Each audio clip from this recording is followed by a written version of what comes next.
It's a pretty good music. I wish actually we could continue to play it. I was just about to do some moves here. All right. So, hello everyone. Thanks for being back for another Campfire. Very special one. We're back talking with our friends at Google.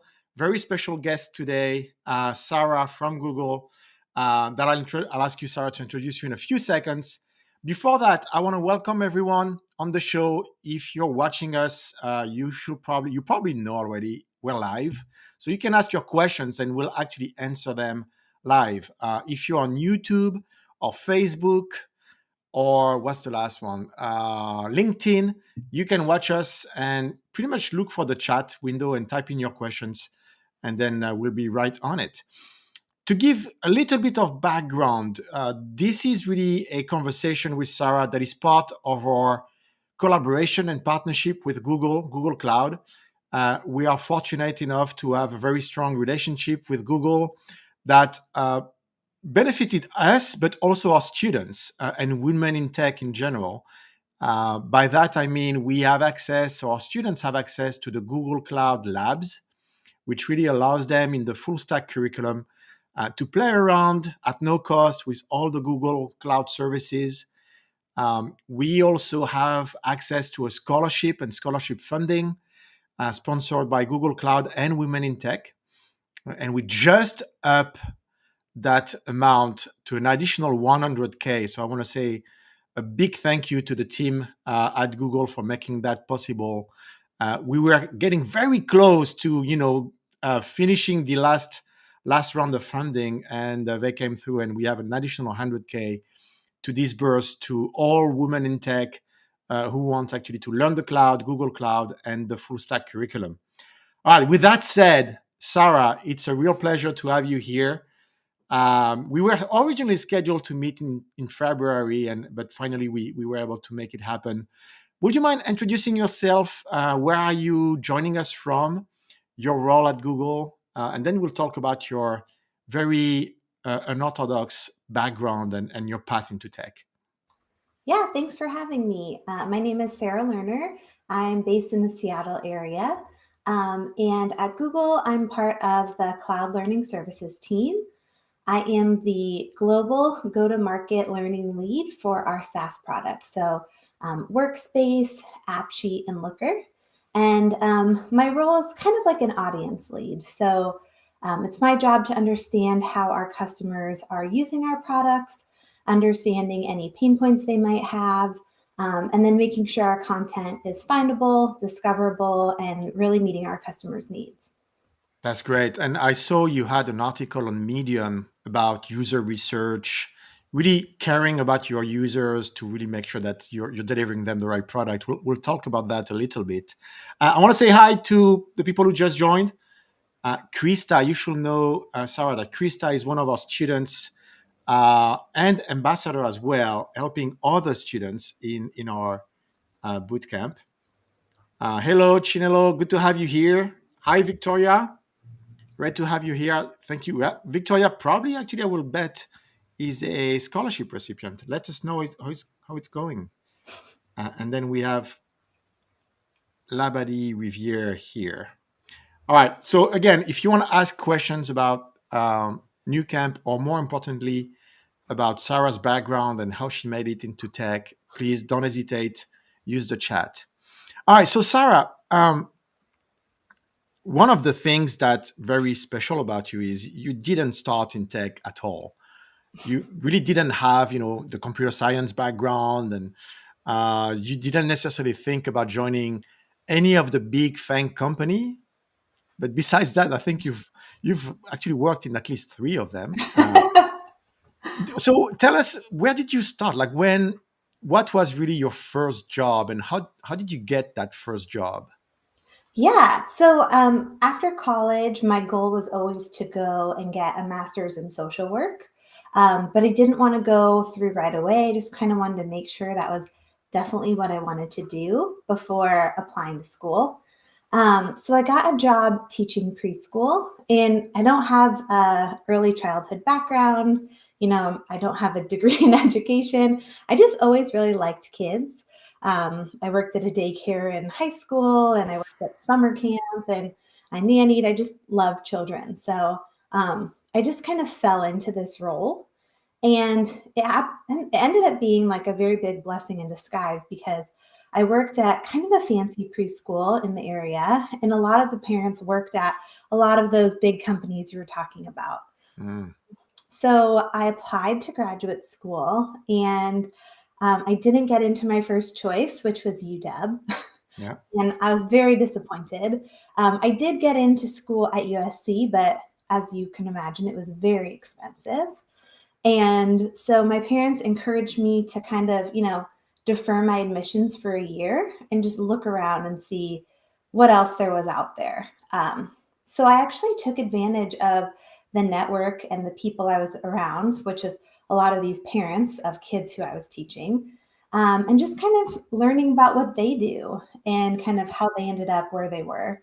And one of the parents in particular was very influential on me and my career. Her name is Leslie, and she was a recruiter at the time. And she was like, I think you would be really great at that. You have, the personality for it. And she was like, and in a way, recruiting is kind of similar to social work, and you're connecting with people and you're helping them. So I took a few like informational interviews with people. And then I ended up taking a contract at Microsoft on their university recruiting team. Um, Oh, yeah, so that was kind of like my first little in. And at the time, everyone thought I was crazy. People were like, you're leaving a stable job with, full benefits to go take this contract for, I think it was 8 months. And I oh, actually made less money contracting at Microsoft than I did teaching preschool. wow. So, but I can tell already the common denominator here is really your interest in people, your empathy, and really having those social connections, either with kids or with candidates. That's really what was driving your approach to your career. I want to say hi again. We have a few more people joining. Thank you. Dan is here. Hey, Dan. Um, Andrew is here. Oh, this one, Sarah, we didn't talk about this one, but people can actually join the same link that you joined. And then with their camera and microphone being switched on, they can just join the stream and ask you questions live. Not a lot of people take us on this opportunity, but when they do, it's usually quite fun. That's We cool. have Omar here as well, and Krista. 100% first job is not about skills. Who network. Yeah, we'll talk about that. Then we have a question here from Omar. We'll answer your question later. So Sarah, so tech wasn't your first choice, and why did you really decide to switch? If I mean Yeah. you were enjoying that the preschool space, I mean being a teacher, the pay was good or okay, I guess. And what Yeah. made you want to actually kind of change things up? What was the driving force for you? Yeah. So I'm definitely the type of person who likes to do something new all the time. And that you'll kind of see when I talk about my background. I don't really stay doing the same thing for too long. And I love kids, but teaching preschool, it's like there's no real way to kind of progress, right? Unless you want to become an administrator. And then you're kind of spending more time with grumpy parents than you are with the fun part, which is the kids. So I did that for about 3 years. And I was just like, I'm ready for the next thing. And there wasn't really the opportunity to kind of, I guess, try something different in the same space. Hmm. And to your point previously, you were saying, kind of the common thread. When people used to ask me what my passion was, I was like, I don't know that I have a passion. But the more I think about it, I think people are my passion, really like Hmm. relationships and kind of that social interaction is definitely where my passion is. Gotcha. That makes sense. A lot of people that are joining this stream or attending our boot camps, they have also that driving passion to do something else. But there's always the fear of the unknown and am I cut for it? And you went from being a preschool teacher to all of a sudden applying to a big top five tech company. Can you share with us kind of your emotional journey as you did that? And you had a mentor. I think it'd be great to hear you talk about that. And what made you think that, yeah, that's going to happen for you? And how did you fight, I would say, the inner demons that were telling you, no, no, it's not, not going to happen. Don't bother with it. Yeah, I will say it was a very stressful time because all of my friends, everyone I knew in Seattle was all teachers at the same place that I was, right? We were all about the same age, kind of Mhm. the same stage of life. And everyone was like, what are you doing? Where are you going? Why are you doing this? And I think I mentioned at the time, like it was only a contract position. So there was no guarantee that anything would come from it. I was leaving something like very stable and reliable and kind of like taking this jump, and I wasn't sure if it was going to be worth it. And even when I was working there, they say all these things like, yeah, if you do a good job, like there's an opportunity we'll convert you to full time, but it's all dependent on kind of the market and what's available and all those things. And I used to use this metaphor. It's kind of like when you're young and you're dating some kind of like crappy guy, and your friends are like, you deserve better, like maybe he'll change his mind and like make it the real thing. And the whole time you're like, should I leave this? Should I keep in it? It's kind of like this weird back and forth. And I think that whole like 8 months, I was really kind of, um, second guessing myself. So it's definitely like a stressful time. And at the end, I had actually interviewed for a full time position at Microsoft and I didn't get it. Mm. It was like they interviewed four of us, and one of my very close friends who I'm still friends with got the role. And I was like so heartbroken. And at the time, I was kind of like exiting this contract and I wasn't sure what was going to happen next. Luckily, I got hired at kind of a local recruiting agency doing a similar thing, but it was very stressful. And it's funny because a lot of people like look at me now and be like, oh, how did you go from this to Google? And it's like, it was not an easy road. It wasn't like I just, one day like left preschool and the next day like popped up at Google. Like there was a lot of steps in between. There was a lot of, kind of earning my keep and kind of working from the ground up. So it's definitely a challenge, but I think that at least for me, it paid off.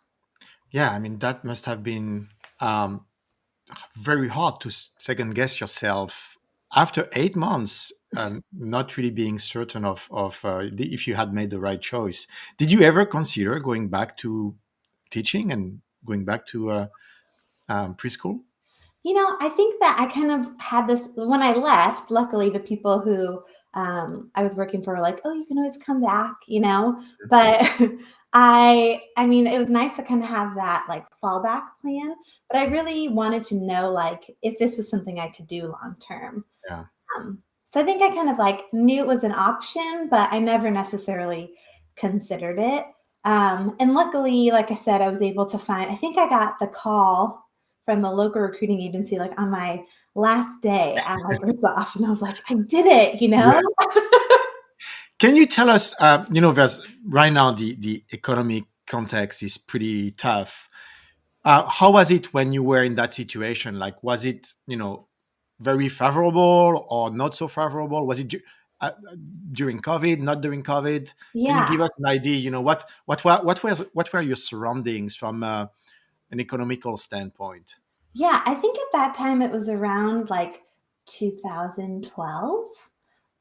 So we're just coming back up, right, from the Yeah. 2008 crash. Yeah, so I graduated college in 2009. So when I graduated, like nobody I knew had a job, That's right? right. Okay, so you Um, were in the middle of that. Yeah. Okay, you just yeah, experienced the worst economic crash for a while. Gotcha. yeah. So things were just kind of like coming back up, I think. And I was very fortunate, but there were people I worked with at Microsoft who had finished their contract and didn't find anything for like 6 months, 8 months. It wasn't like this big booming time where jobs were everywhere. Yeah, that makes sense. Let's say hi to Tiffany here. Hey, Tiffany, thanks for being here. Morgan is had actually a teaching experience as well in Japan. Let's read what he has to say. Manufacturing using my Japanese skill, coding. Take care. Also, so much better to be with. Is that your experience? Is being around tech people better than being around kids? Oh, I don't know. I would say that. I guess it depends, case by case basis. Yeah, that's fair. So you talked about the fact that you had Leslie as your mentor. Um, can you elaborate a little bit on the role that Leslie had for to really help you get that first position? But was she also? I mean, what was her role when you were really doubting yourself? And what is overall you think the role of mentors in kind of making those transitions? Yeah, so it's funny. Leslie, if you're out there, hi, I miss you. She's great. She told me like so many things, and I think the thing that was very like impactful for me was like she was just very confident, and she could kind of see things in myself that I didn't necessarily see. Mhm. Right. So she was like, you would be a great recruiter. She was like, you should come to CrossFit. You'd love CrossFit. And I did CrossFit for like 6 years. She told me all these things that were like ended up being a big part of my life.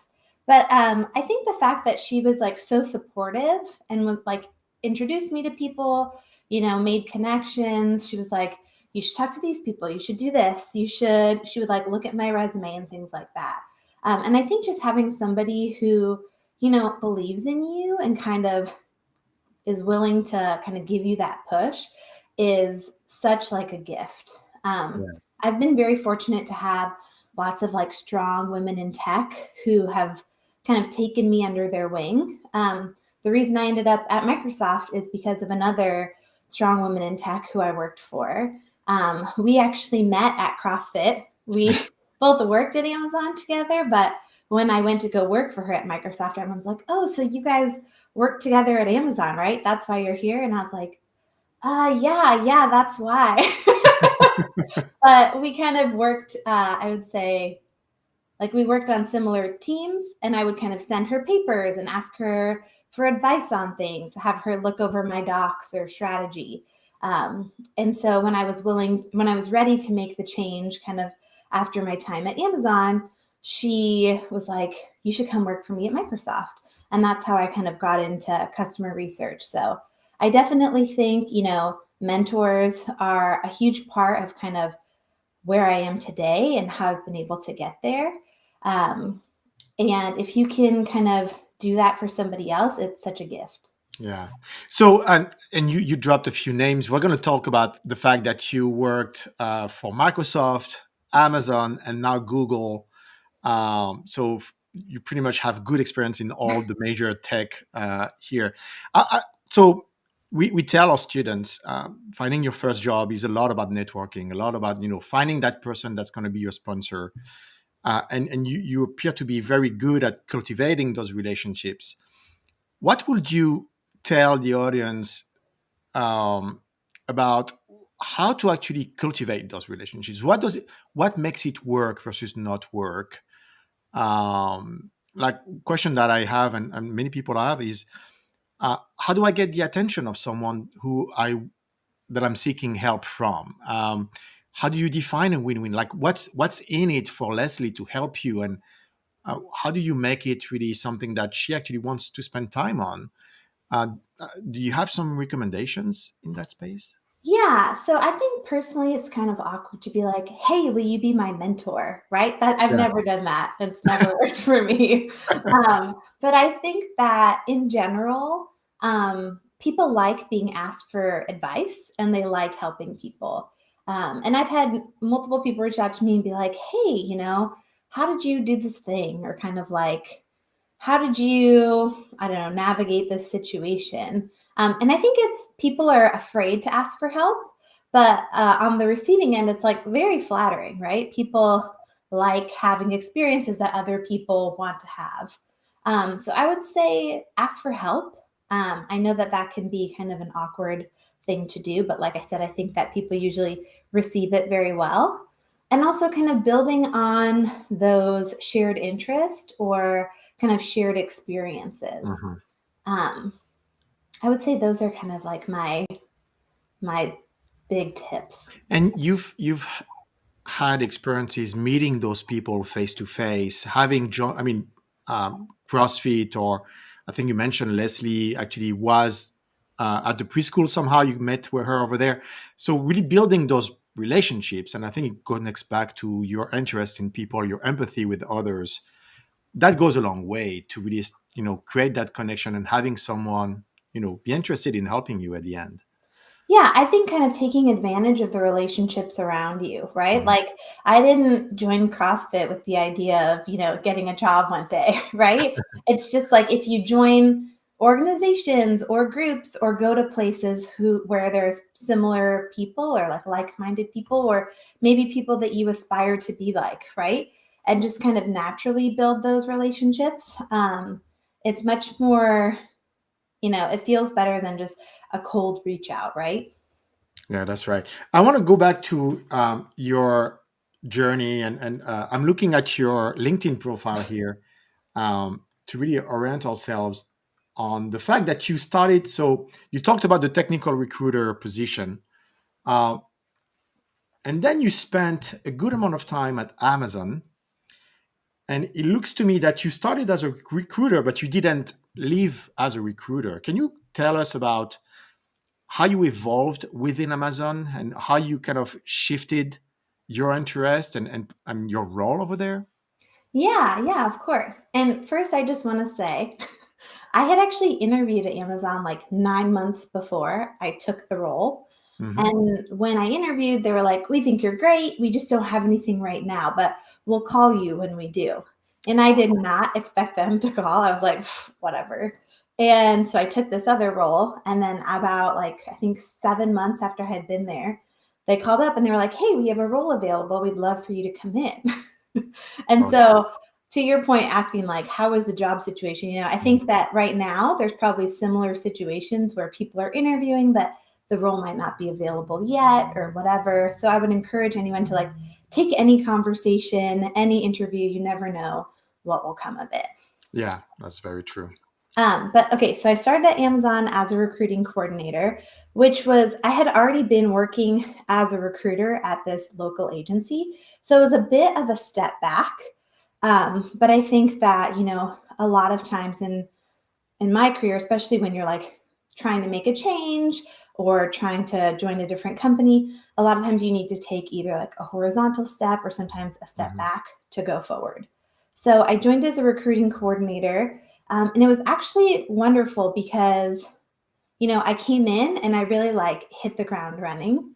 I think that if I had maybe joined as a recruiter, I would have maybe like Yeah. struggled a little bit. But I came in and I got great reviews. People were like, "Wow, you're awesome," which is like always a good experience, right? You want to have a Yeah. good first impression. So I did that for a while. And then I got moved into a recruiter role. Um, and I was hiring for fraud investigators. So I had to hire people Oh, who were dual language speakers. So that was super interesting. I got to meet all sorts of interesting people from around the world because I hired for like Japanese speakers, French speakers, Italian speakers. So I got to meet all these very interesting nice. Did you people. get to travel a little bit, maybe? I did, not with that role, but with the next Oh, role, I got to do some international recruiting, which was the best. Being able to travel internationally and have someone else pay for it is the best thing you can do.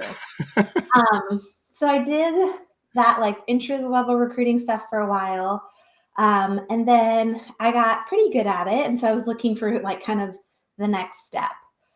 So I got hired to do what we called international recruiting events. Mhm. So instead of flying people to Seattle, like 30 people to Seattle, we would fly 4 interviewers to somewhere in the world to interview people for like a week straight, make offers, and then we could kind of reach candidates that we wouldn't otherwise, right? Like maybe in Berlin, someone's not thinking about coming and moving to Seattle until we're interviewing in their hometown. They can meet everyone, and it's kind of they're like, sure, I'll meet people, I'll try it. And then once they go through the interview process and get an offer, they're like, wow, I wasn't really considering this, but now I'm willing to kind of take a chance and move. So I did that for a while.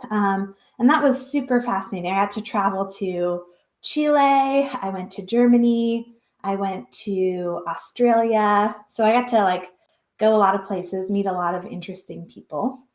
And then the manager I was working for switched teams, and he was building out what is now called Amazon Future Engineer, which is at the time, the original idea was that they wanted to increase the number of teachers who were teaching computer science in high schools across America. Yeah. And so he got funding from somebody to go build this program. But as part of that, he also was responsible for owning the diversity goals for the org. And so he knew that I wanted to kind of like move into diversity work and program management work. And so he reached out to me, this manager I had worked for, and he was like, hey, if you come, do this, own our diversity goals, after a year, I'll move you into a program manager role. So I did that, and that was very interesting. And then I did diversity work for about a year. So I did like employee engagement work, kind of understanding what makes people feel connected at work and included, what kinds of activities makes people feel, connected to their team, connected to their org, things like that. So I did that for a while. And then my org was merging with a different org. So things were kind of up in the air. And at the time, my mentor, Erin, had moved over to Microsoft. And so she was like, hey, why don't you come work for me at Microsoft? So I went over there and did customer research work. Oh, so we want to talk about that. I want to ask you something about something I saw in one of your Medium posts. And I think it was someone at Microsoft looking over your resume and asking you where are you saying that you were a preschool teacher? Yeah. Because you were not saying you were a preschool teacher. Can you tell us a little bit about that? And let me give you a little bit of context. The audience, the students that we have and people that come from any type of industry and are thinking about moving into tech, they always wonder, what's the value of what I was doing before, right? So I know you're going to be able to speak to that. So why didn't you mention that you were a preschool teacher, and what did you hear? What was the feedback you received on this? Yeah. So I was having an informational with one of the managers on the team. And he was looking over my resume, and he's like, wait, didn't you used to be a preschool teacher? And I was like, yeah, I did. He's like, Are why you is kind of hiding? Yeah. And he's like, why isn't that on here? I was like, well, I didn't really think it was relevant to any of the things I was doing. Right. And to your point, like I had worked at some pretty like impressive places, right? Like I had worked at Amazon for a while, like almost 5 years. So I didn't really know that teaching preschool was as important as those things, right? You only have one page to kind of highlight the best of the things you've done. So I just kind of took it off because I was kind of embarrassed about it. And I also just didn't think it was relevant, right? Like I didn't want anyone to look at what I've done and been like, oh, what is she doing here? Yeah. And so that's kind of what I explained to him. And he was like, I think it's totally relevant. It shows that you've been able to, pivot into a totally different industry, shows that you're adaptable, shows that you've been able to learn a totally new set of skills, shows, that you've been able to be successful in multiple different areas. So yeah, it was very eye-opening for me. And it was kind of the first time where I ever was like, maybe this is something that's valuable and something I should talk about. And one of my managers at Microsoft, her name is also Sarah, and we still talk. We still have like every other week one-on-ones. She's another one of my mentors. She was like, I think this would be like a great branding opportunity for you. She's like, another girl on our team, her name's Rachel. She used to be a jazz musician, and she has this amazing talk she gives about like running remote interviews, I think customer research interviews, lessons from a jazz musician. She was like, I think you could do something and like brand yourself as like, lessons from a preschool teacher, right? Like kind of showing how your skills have really like been a thread throughout the things you've done. So those two conversations and experiences really kind of led me to kind of embrace my background and talk about it more broadly and not really be as ashamed about it. And I want to share the article that you wrote. Hold on, let me do this. There we go. Okay. So, for those of you who are curious, and it's weird, I kind of hear myself again now. Um, there you go. So, you wrote an article July 29th, 2022, really going over your story, right? And so, if people are interested, I actually can paste the link here and folks can read it. Really interesting overview of your journey. Um, we have Jacob, sorry, and Krista both talking about soft skills and really talking about how what you've been through probably really helps or actually solidifies your soft skills. How important have those soft skills been for you in doing that transition? Yeah, I think it's been hugely important. I think one of the things that I believe, and I'm sure Nucamp believes, is like you can teach somebody how to code, you can teach somebody the technical skills. I think it's much harder to learn the soft skills, right? To learn how to build relationships and learn how to have empathy, learn how to be curious about others, right?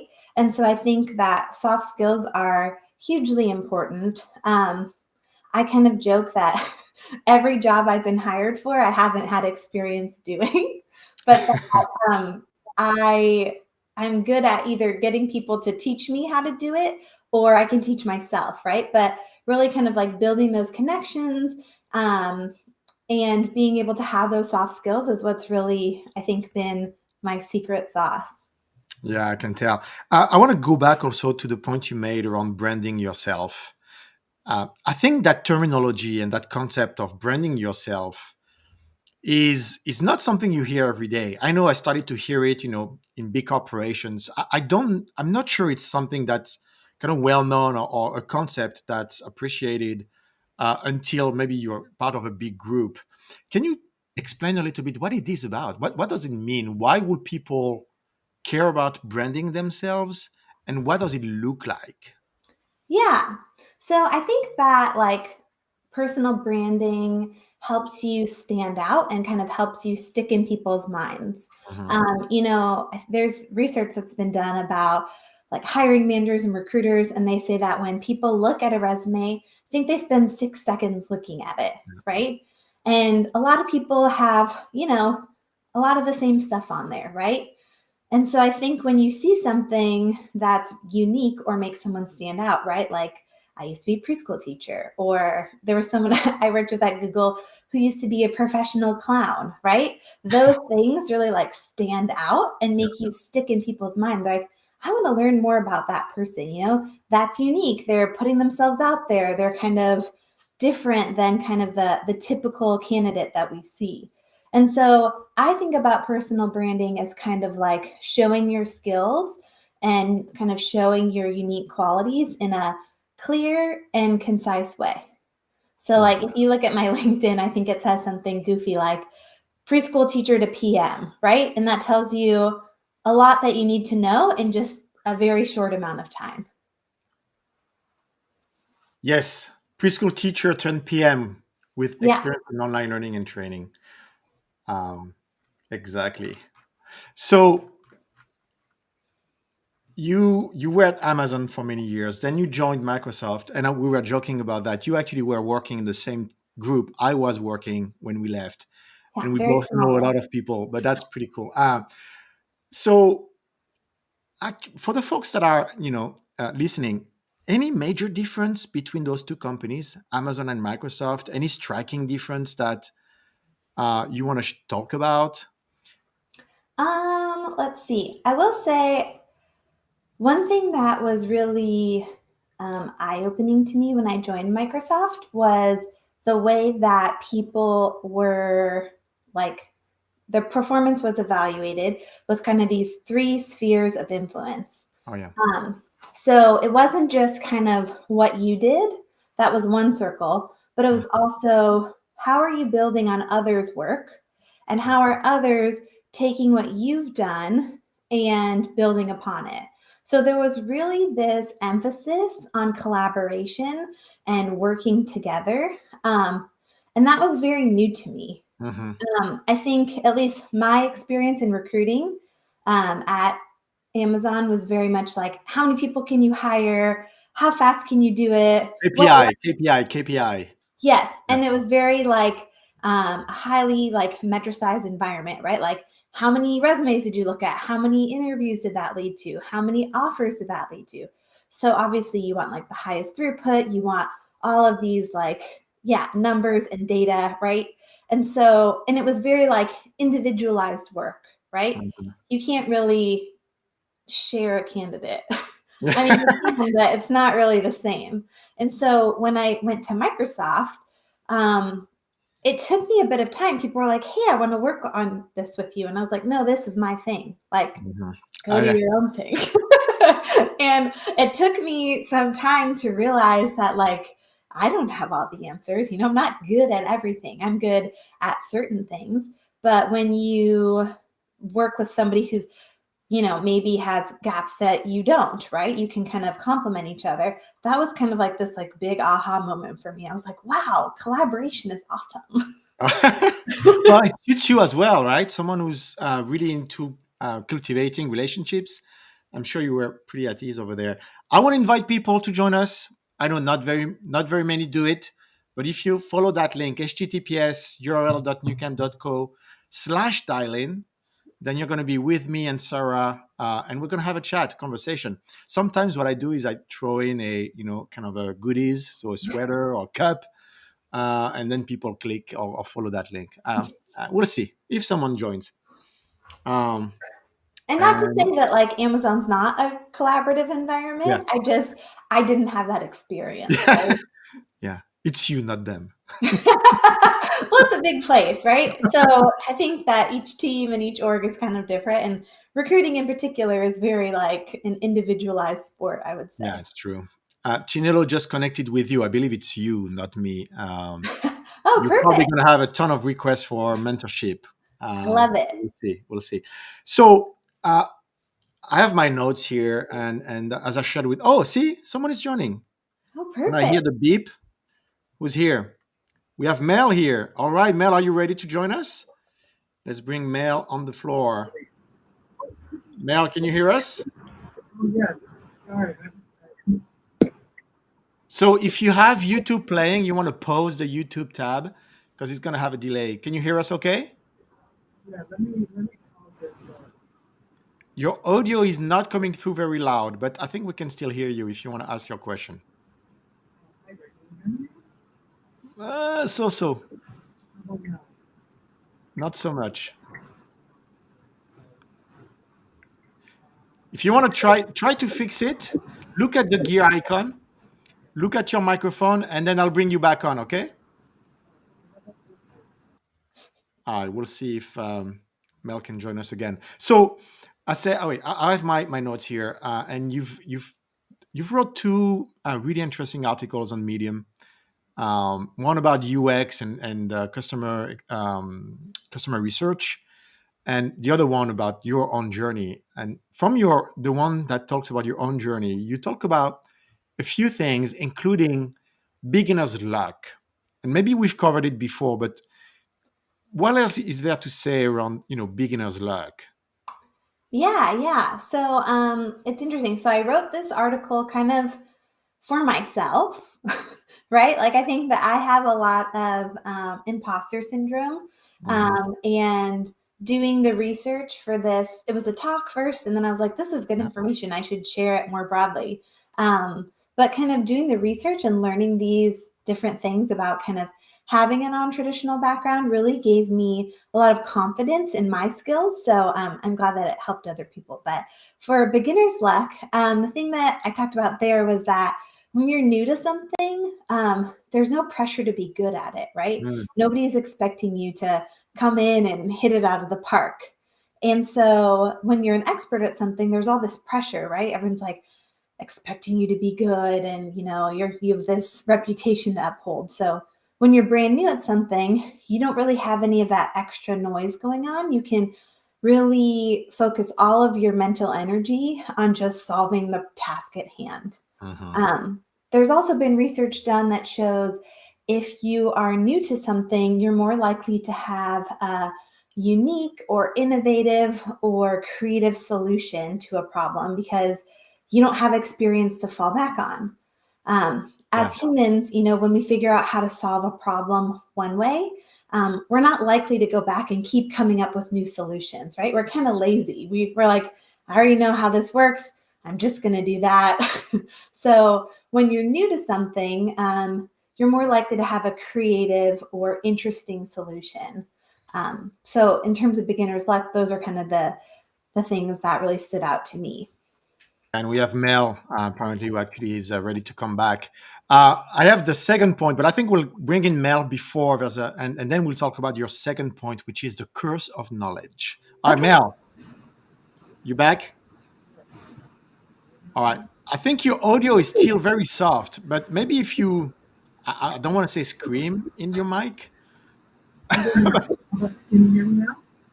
Is that It's better? okay. It's okay. All right, go for it. Well, no, I appreciate your story because I have a very similar story myself. So I just joined your team with one of your instructors. So this recently. It's pretty hard to hear you, actually, Mel. It's pretty, yeah, it's pretty difficult. But we heard that you have a similar story. I think it's going to be pretty hard to hear you. Sorry for that, but I'm really happy that you made the effort. And we're going to get back to Sarah, and then we have actually Chinelo also saying something. Sorry, bye, Mel. All right, dang, it didn't work. Most of the time, it's kind of working. It's kind of a hit or miss, but most of the time, it's working. I want to bring back. Hold on, there we go. Chinelo, who has a question for you. Manufacturing engineering looking to transition to a Google Cloud PM. All right. Okay. Very interesting. How much technical, pretty much, do you have to be to join the Google Cloud team? Yeah, I think that there's a lot of different roles within Google Cloud. So I think in terms of technical skills, it might vary from team to team. But I think that one thing you can do to kind of show your interest and set yourself up well is we have the um, Cloud Digital Leader certification. The courses are free, and I think the certification is the least expensive out of all Google Cloud certifications. And I think if you were to go through that training, it would really give you a high level overview of kind of the different Google Cloud products and services that are available, and kind of help you apply those to real world business situations. So I think that'd be a great first step to kind of learn a little bit more about Google Cloud, and also, have some credentials, build up your resume, and really show your interest in that area. Yeah, that's a great point. And you were talking earlier about branding yourself. I can totally see your brand, Chinelo, as I'm a manufacturing engineer who's also certified in Google Cloud as a digital leader. That's a nice brand, right? That pops. Yeah, and Um, I believe like in Google Cloud, we have different verticals, right? So we're always trying to make recommendations to companies, kind of how they can take Google Cloud services and, transform their business. And so with your manufacturing background, I can see that really being a big asset to a manufacturing company, right? yeah, So I think that that would be a really nice blend of your experience. that's huge. All right, I want to get back to your article, "The Curse of Knowledge." So, what is that? Like, is there too much knowledge? Like, can it really be a negative? Yeah, yeah. So the curse of knowledge is this idea that people who have recently learned something are more likely to be better at teaching that skill than somebody who's an expert. And it's kind of Huh. counterintuitive, right? You Yeah. would think that if you were learning something, you want an expert teaching you. Um, Mhm. but the reason behind that is because somebody who just recently learned something still remembers what it's like to be a beginner, right? They still Ooh. remember what it's like to learn something new. They understand, what tripped them up or what caused them trouble or was confusing or what was really hard for them to understand. Whereas somebody who's been doing something for 10, 20 years and is an expert, they probably forget what it's like to be new at this thing because they did it so long ago. Oh, it's a very good point. We don't have a lot of past graduates that are also our teachers and our instructors. Maybe it's like 5%, but whenever we have and we've hired, past graduates to be actually teachers, they're usually the ones that actually fare the best. And Yeah, I think exactly for that reason, they just went through that. They know, and I think it connects back to your point around empathy and really being aware of the other's experience. Yeah, I think they've done a lot of studies at universities, and when they have like teaching assistants who Mhm. are teaching the courses, they typically get better professor reviews than some of the very tenured professors. Wow. And so, yeah, so it's like very interesting, right? You would think that if you're taking a class, you want to take it from, the world's best person on this one thing, but it might actually be better if you're taking it just from the teaching assistant. Yeah, it's true. Um, Chinelo is wants to thank you for sharing your thoughts. We have an interesting question here. I don't know if I can maybe help answer it. Probably actually that would be, but you tell me if you know about it. So many learning paths to take on Google Skills Boost. Which one would you recommend to take since I am taking the full stack bootcamp? You let me know if you want me to take it. I don't know how Oh, comfortable you are with yeah, that one. I'd love to hear your answer. I think I mentioned at the beginning, I'm not necessarily the expert on the cloud part as much as I do. I handle more of our SaaS products. Yeah. But you go ahead and I'll chime in. Well, actually, I actually don't know the answer myself. So we integrate many skills boost labs in our full stack curriculum. So Esteban, I think the easier answer is just follow the curriculum and you'll be exposed to those labs and the path that are coming from Cloud Skills Boost. We have, I don't know that I want to announce it. Actually, I don't think I can, but we're working with the team on something new in this area. Last I heard, they want to announce something interesting at the big Google event that's happening very soon. Oh, uh-huh. Um, At Cloud Next? IO, is it IO? Oh, IO. Yeah, There's a lot of, that's yeah. right. But yeah, we have. I mean, we'll see. We'll see what happens. But they're working on something interesting in that space, and I won't comment. But yeah, just follow the stack, follow the curriculum, and you'll be exposed when you need to be exposed to those labs. Yeah, and I think too, the associate cloud engineer Yeah, is the kind of, I guess I would say like first. So the cloud digital leader is the foundational learning path. If you want to learn about, all the Google Cloud products and services, then the associate cloud engineer is kind of the next step. And then there's a level of professional level certification. So they kind of build on top of each the other. stack, yeah, the stack up. So Mel, who couldn't really make his mic work, um, he's telling us that he has over 25 years of experience in tech from and transitioning from healthcare. Interesting. Great. Very cool. And I think, did I hear that Mel is an instructor with us? He just joined recently. I have to double check that. Sorry if I'm not up to speed on this. Hey, Anuja. Anuja is in charge of our student. She's our student administrator and instructor recruiter as well. She wants to invite you to become an instructor with us. If you know a little bit of HTML, CSS, JavaScript, you will be very welcome to join us. And then we have Krista here. I feel the curse of knowledge right now. All Oh, right. yeah. Yeah. Okay. Yes, Mel, that's right. Okay. Hey, Mel, great to see you. Um, so we talked about your time before you joined Amazon, and then you went to Microsoft, and really you transformed your career from being a recruiter to being very passionate about customer research. Could you tell us a little bit about two things?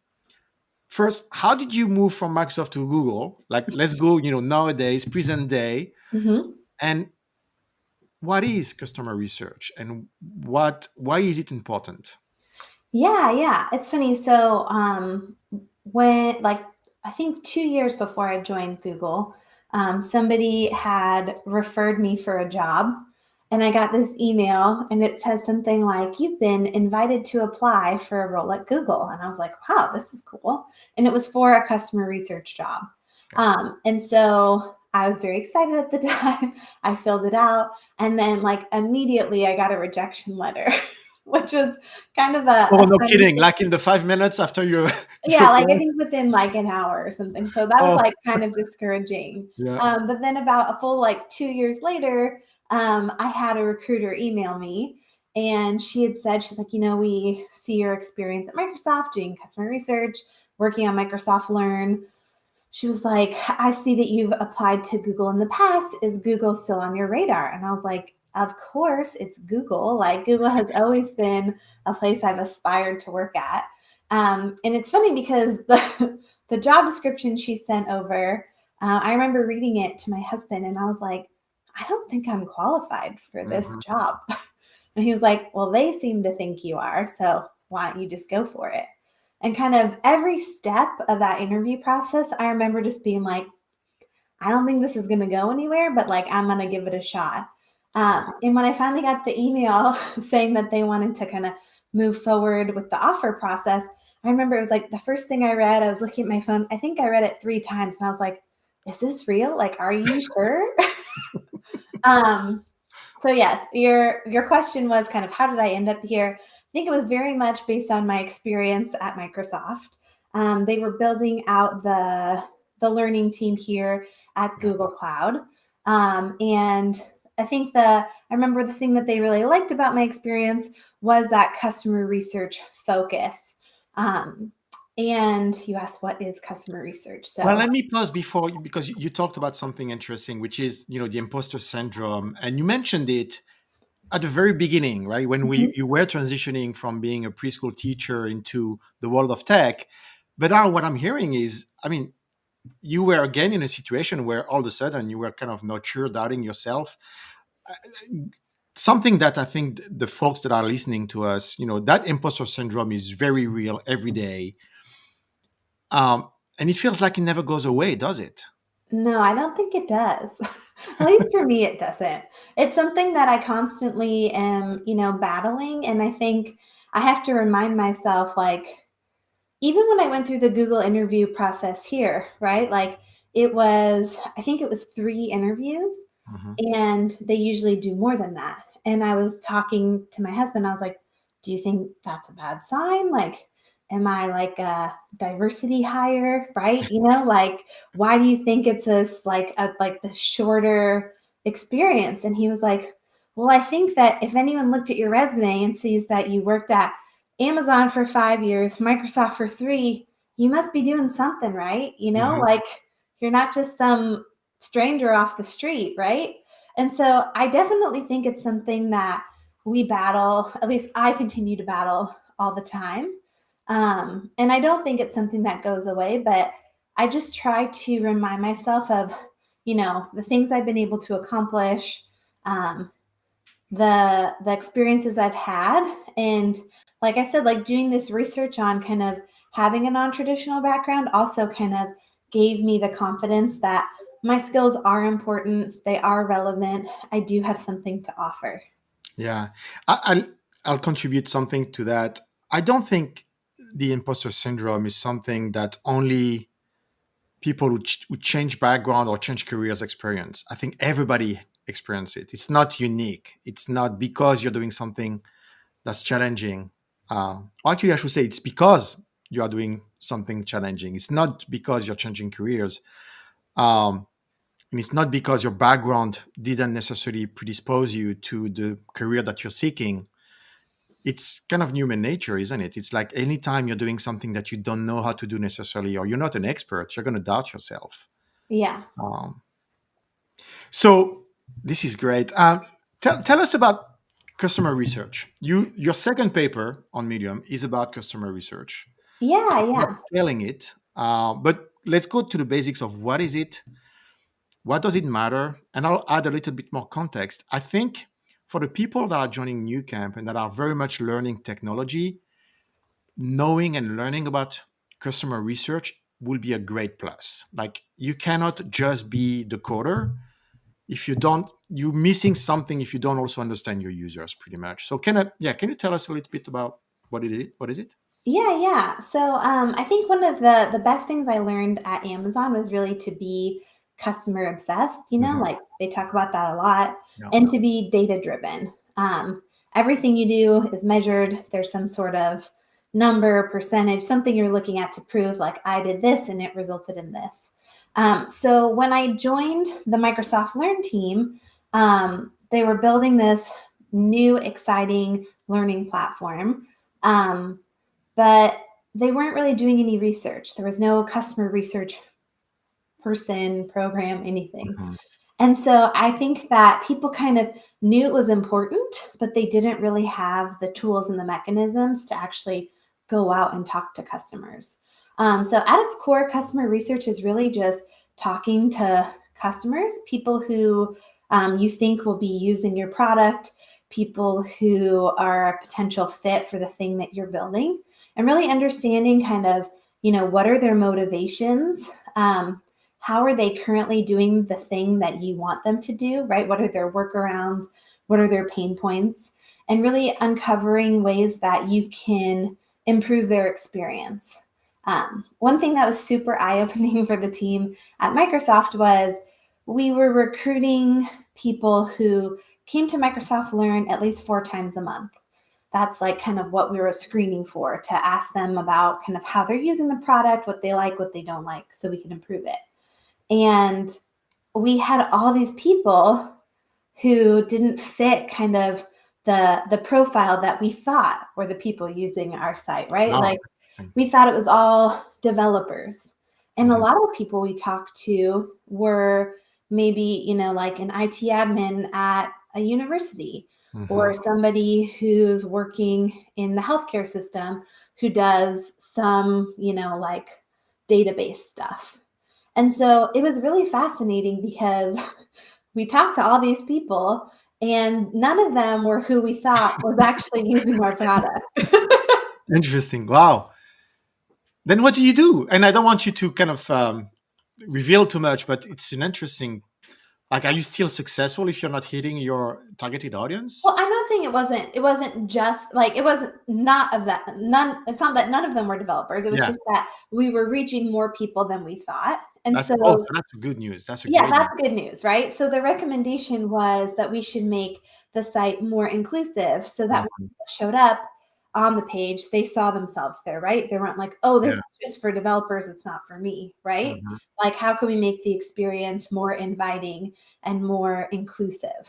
But yeah, that was a really interesting program. When I started, like I said, we weren't really doing any customer research. And by the time I left, we had a goal that we wouldn't release any customer facing features without at least doing some research on it.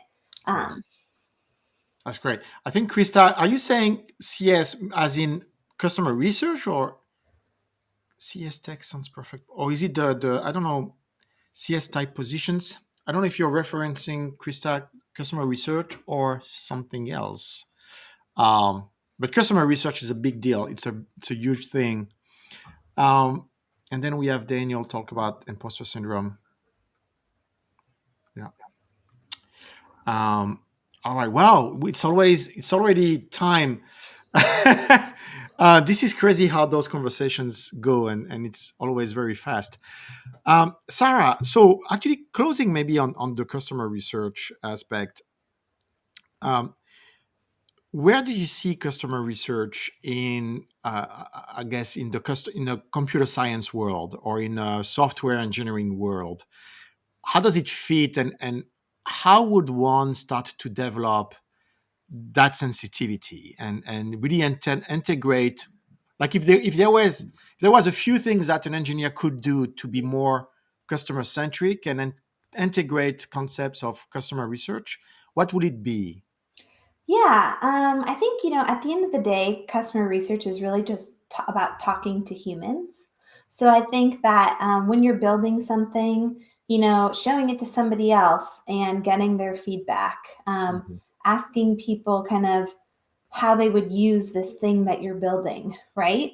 Um, I think it's super important because you could build the best thing, but if people don't know how to use it or don't have don't see a need for it in their lives, you're kind of building it for nothing. And I would also say a lot of times, I think the thing that's most palatable to folks is kind of like usability testing, right? Like after I've built this thing, let's Yeah. see if people can use it. But I would encourage you to kind of bring customer research earlier into the process because at the end, when you're kind of checking your work, you can only really, do so much. I think if you bring in customer research earlier on in the process, it can really kind of shape the thing that you're building and save you a lot of rework and doing things over. Yeah, that makes perfect sense. I remember being told, or there's a meme going around that really talks about or describes founders running in the streets with their phone and a prototype of an app, trying to get anyone's attention for immediate feedback on Yes. what they were doing. That can be that as well, right? That can be just speaking to the person on the street and asking the right questions Yeah. and seeing what they have to say. Sarah, it was a real pleasure having you here with us. You've really brought a ton of sense to how to go get from a preschool teaching position to getting a job in tech, not just one company in tech, but three companies in tech. Um, and I saw people were saying they're actually connecting with you on LinkedIn. That's awesome. Any parting words, anything that you would like to say to the audience? I guess I would just say, people who are going through the Nucamp program, I'm sure are, taking this kind of leap of faith, and it can be scary and it can be stressful. And I just really want to commend you for, taking that leap. It's a brave thing to do. And Brene Brown talks about this thing called FFTs, or like effing first times. She talks about the time that you do something new, it's like usually really hard and it's frustrating. It might be awkward, you feel really vulnerable. But like that thing that you're doing is so important because the reason it feels that way is because you're going through growth and you're changing, right? So I would just say try to keep that in mind. Mhm. Don't be too hard on yourselves. And I just really want to commend anyone who's taking the steps to learn something new. Awesome. Well, thank you so much. I really appreciate that you took the time to join us. Goodbye, everyone. We'll see you next week. We're going to try something different next week. We're going to talk about AI, something that just came about and apparently is going to completely transform our lives. And I know a lot of people are wondering about, okay, is AI going to take away my job or the developer jobs and everybody's jobs? And we're going to talk about that. We're actually going to go deep on the topic. So I hope to see everyone next week as well. Again, thank you so much, Sarah. Have a great weekend. Yeah, thank you for having me. Take care. Bye.